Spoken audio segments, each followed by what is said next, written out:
সালামু আলাইকুম। ডায়াবেটিস এখন ঘরে ঘরে। ডায়াবেটিস রোগী নেই এমন ফ্যামিলি পাওয়া খুব বিরল।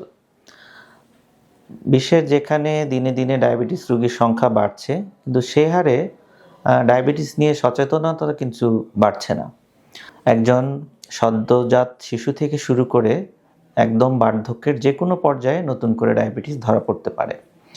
এবং একদিকে আমাদের দেশে যেমন খুব সচেতন কিছু মানুষ রয়েছেন যারা নিয়মিত ব্লাড সুগার চেক করেন, আবার অন্যদিকে আমরা এটাও দেখি যে ডায়াবেটিস আছে কিন্তু এই বিষয়ে ওনাদের কোনো খেয়াল নেই। এই রোগীর সংখ্যাটাও অনেক।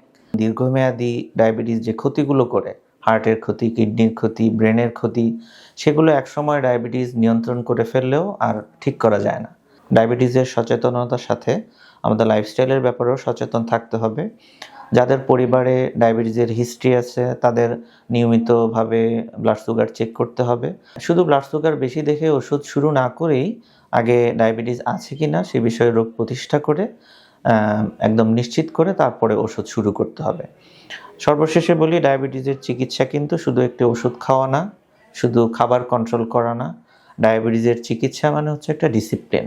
যারা খুব সুন্দরভাবে ডিসিপ্লিন মেনে খাবার, ব্যায়াম, ঔষধ সঠিকভাবে সব কিছু মেনে ওনারা এই ডিসিপ্লিনটা মেনে চলতে পারেন, তারা ডায়াবেটিস নিয়ে সারা জীবন খুব সুন্দরভাবে তাদের জীবনযাপন করে যেতে পারেন।